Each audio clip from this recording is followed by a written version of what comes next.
वहीं अब खबर मानसून सत्र में महासंग्राम की। मानसून सेशन के दूसरे दिन भी आज संसद में हंगामे के आसार हैं। कल सदन की कार्यवाही शोर शराबे की भेंट चढ़ गई थी और इस पहले दिन विपक्ष ने दोनों सदनों में जमकर हंगामा किया था और कल कोई भी बिल पेश नहीं हो पाया था।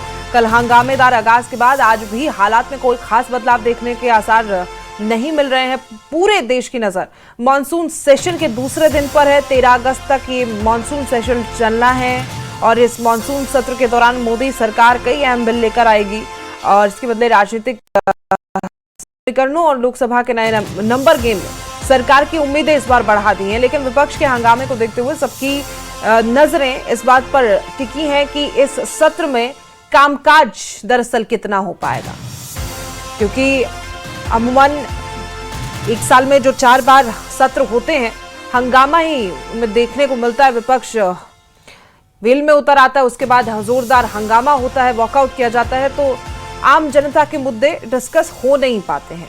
अभी मानसून सत्र चल रहा है, आज दूसरा ही दिन है और ऐसे में आम जनता की उम्मीदें हैं कि उनके मुद्दे सदन में उठाए जाएं। हालांकि दोनों ही सदनों में एक बार फिर से हंगामे के आसार दिखाई दे रहे हैं साफ तौर पर। कृपा करके आप सब लोग सदन की मर्यादाओं को बने रहिए। नारेबाजी से संसद की मर्यादा नहीं बनती है।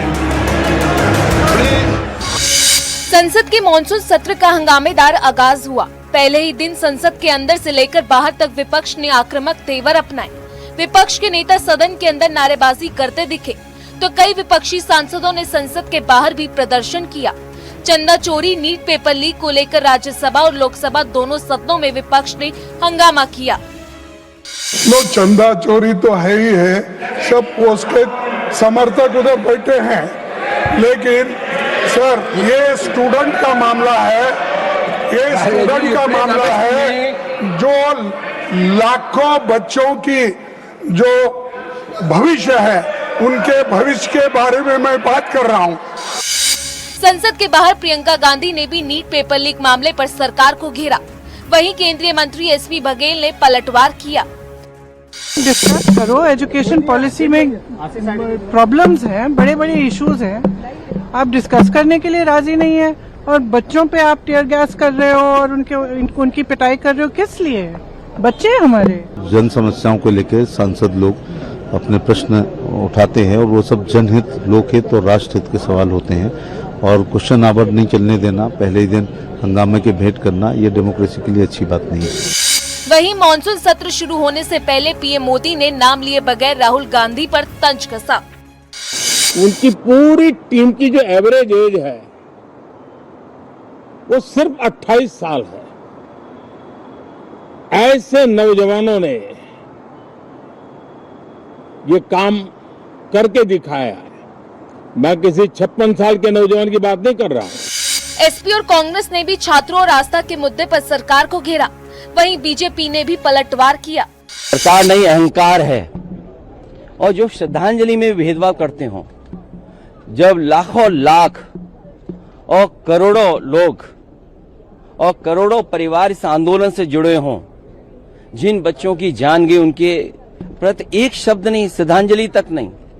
आप रोजगार नहीं दे पा रहे हो उनको, आप उनको अच्छी शिक्षा नहीं दे पा रहे हो। 90,000 प्राइमरी स्कूल्स बंद कर देना, लाखों बच्चों को शिक्षा के अधिकार से वंचित कर देना, ये कोई मजाक हो रहा है देश में? आस्था के नाम के ऊपर जो खेल हो रहा है देश के अंदर, वो बंद होना चाहिए। ये आस्था के ऊपर जो चोट हो रही है बंद होनी चाहिए। हम लोग चाहते हैं कि सत्र चले और जो है ये अपने प्रश्न जो है वहाँ रखे, लेकिन अगर हुड़दंग करेंगे और वहाँ पे उत्पात मचाएंगे और जैसे जिस तरह से ये प्रोटेस्ट भी चल रहा है तो वो ठीक नहीं है, क्योंकि जनता ने जिस सरकार को चुना है वो कैसे सरकार चलाएगी ये उनका अधिकार है। विपक्ष के हंगामे के बीच लोकसभा और राज्यसभा की कार्यवाही कई बार स्थगित करनी पड़ी। हंगामे के कारण लोकसभा और राज्यसभा की कार्यवाही मंगलवार तक के लिए स्थगित कर दी गई है। विपक्ष के तेवर बताने के लिए काफी है कि संसद का सत्र इस बार हंगामेदार रहने वाला है। Bureau report, news 18 UP Uttarakhand. सदन की मर्यादाओं को बने रहिए। नारेबाजी से संसद की मर्यादा नहीं बनती है।